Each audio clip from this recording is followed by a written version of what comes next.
What's going on, everyone? I am back with another video, and today I'm going to be talking about the top 5 mods under $1,500. Side note, guys, today's a good day. I just hit 700 subscribers, so we are very close to 1,000, 300 away. Funny story, my goal for this year by the end of 2021 was to hit like 1.5k subscribers, and with the way we're moving and the way we're growing, my birthday's around like April time. I think like we may get to 1,000 before, so I hope you guys are enjoying these videos. I hope you guys are like learning something from this and taking something away from this and just enjoying the content overall. Like I'm really excited for like the summertime, especially when I can start like building the car, like putting new car parts on that. So right now I'm kind of just talking about the car platform itself rather than actually building the car. So I'm very excited for the summertime. So if you guys are excited for that, definitely make sure to subscribe and not to miss it. I know a lot of you guys like these like top 5 mods under a certain amount of dollars, so I thought why not up the budget, do $1,500. There's a decent amount of things you can get for $1,500. This one's going to be specific things, but there's like obviously a bunch of other things you can get for like this price range, especially with being like $1,500. Like that's a lot of money and you can get a lot with that, but these are the top 5 things that I would get personally for my car if I were to spend that kind of money.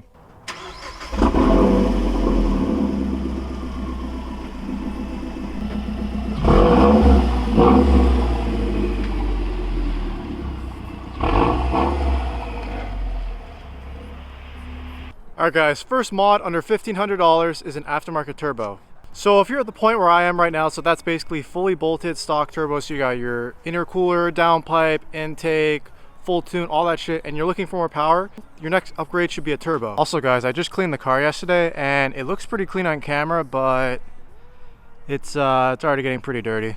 I mean, I think it's gonna snow tonight, so that's gonna suck, but hey, at least the car's clean for the video, right? Actually guys, before I go on, let's get a little cinematic. Holding on to what I know, to everything I've learned, what is real and fabricated. What is wrong? What is my problem? What can I get out of this world that I created? Fighting storms in my head, don't know where I have been. I'm alone, no one to turn to, no one understands. Shit's too complicated. Away, and I feel like I am someone else. Away, and I feel like I don't know myself.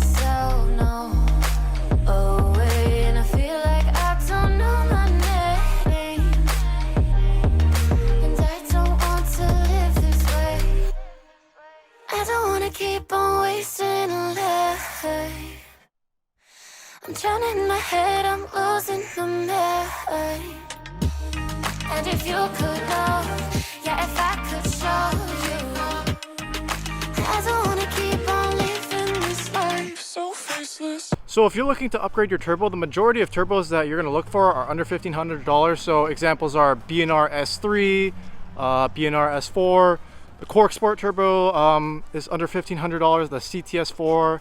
A couple other ones may be a little higher than that, but for the majority of the ones that people go for, which is those 3 I mentioned, is under $1,500. So I've talked about this before in my previous videos, how the KO4 is a pretty decent turbo for what it is. It's just the problem is like, it spools up all at once. Like once you're in the right RPM range, like all the torque just hits at once. If you're at a lower gear, then the wheels will just be spinning and then you won't really be able to gain enough traction. And the other problem is at like a higher RPM, like I'd say like 55 to 6 grand RPM, the power starts to die out. It's just how the KO4 is. So when you upgrade the turbo, you can make a lot more power with the car and the turbo will be a lot more reliable, a lot more safe. Overall, upgrading your turbo will make the car feel a lot different. It'll spool up a lot different, depending on which one you go for. If you go for like an S3, then like it's kind of like a drop in KO4. Or if you get like an S4, it takes a little longer to spool up. But let's say you're using the car mostly for track. If you're in the higher RPMs, then an S4 would be more optimal because peak boost hits at a higher RPM rather than like a B&R S3 where it's kind of like the same thing as a KO4. So if you're using it more for street, then I'd recommend an S3. Those are the 2 turbos I'm very like, I wouldn't say I'm super educated on, but I know enough to talk about it, so yeah.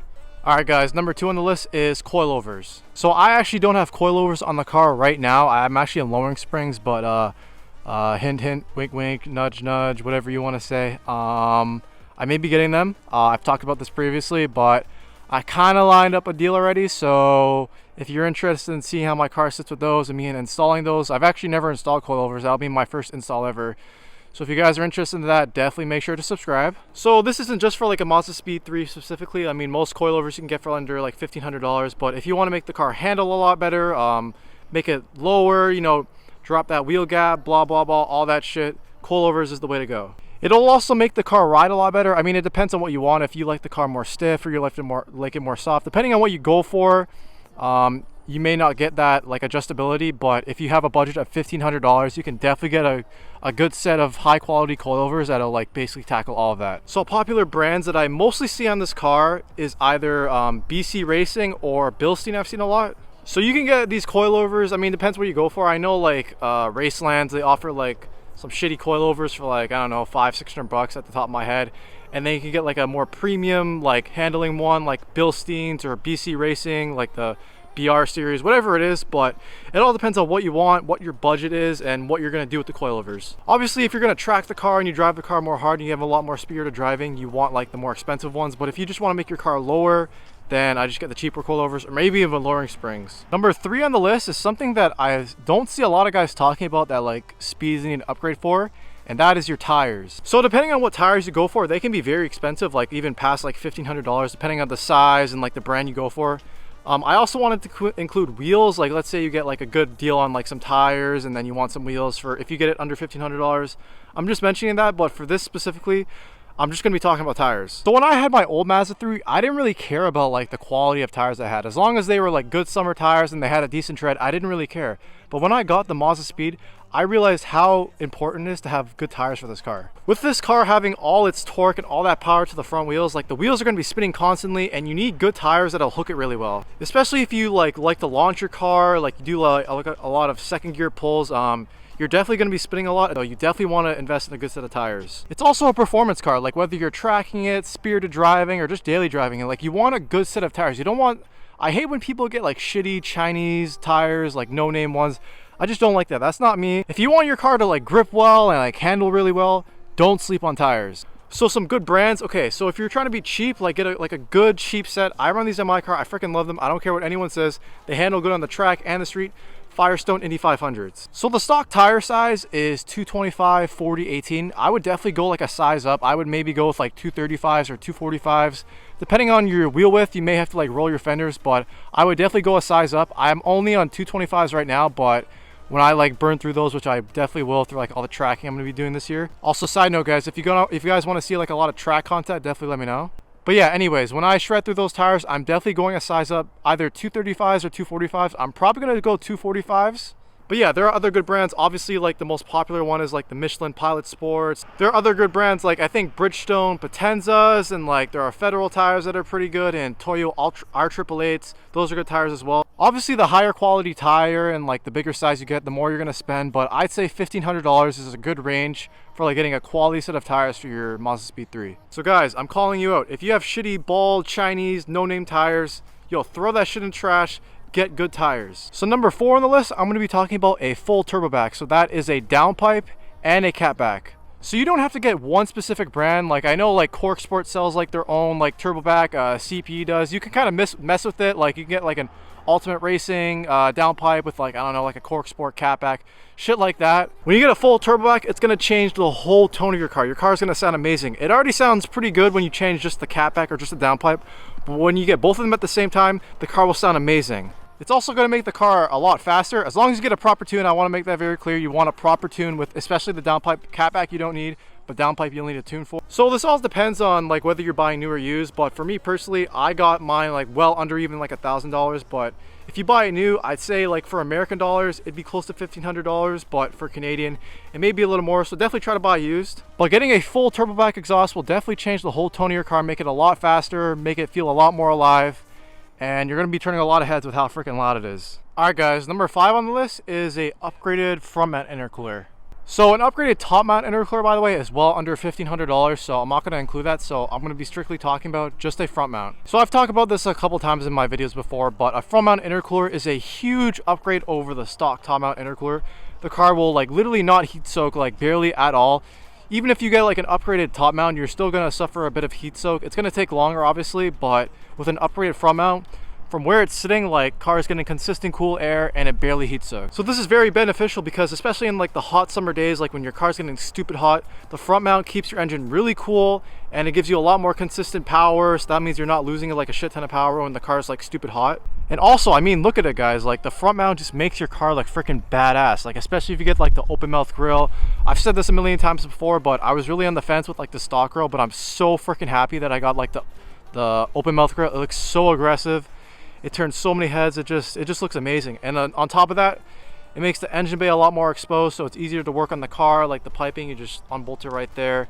It's also powder coated red, so that looks pretty cool too. But yeah guys, definitely a front mount intercooler. Also guys, depending on what intercooler core you go with, the core may be too big for it to fit with your stock crash bar.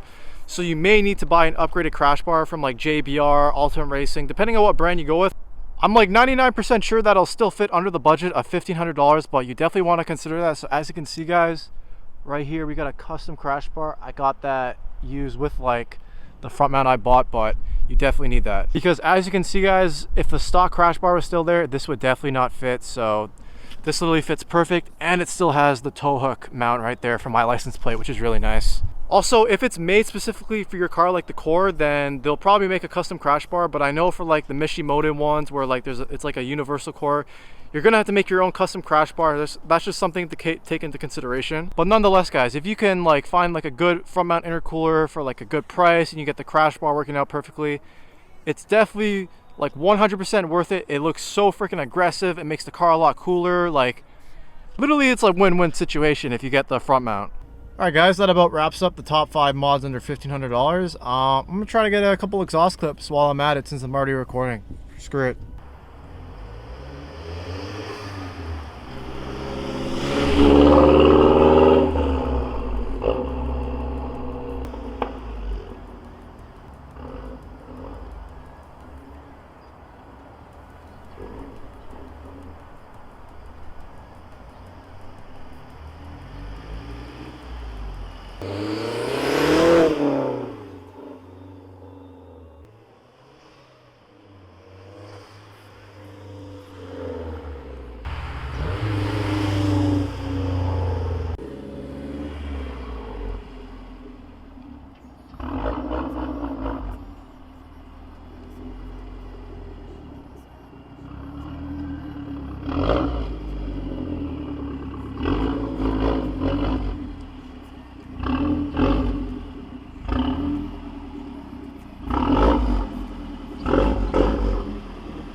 Alright guys, I hope you guys enjoy those drive-bys. It's freaking weird, man. Like as soon as you have like a camera out and you're just like recording like your car or random shit, people around you just start like looking at you weird as if you're trying to like record them or do something stupid, you know what I mean? I don't know. Anyways guys, I hope you guys enjoyed the video. Like I said before, we are very close to 1,000 subscribers. We're on the road to 1K, hashtag road to 1K. I'm very excited. I got a lot of plans for this channel, for this car. And if you guys are excited and you guys want to follow the journey, definitely make sure to subscribe. Anyways guys, that's it for me. I'll catch you in the next one. Peace. So faceless.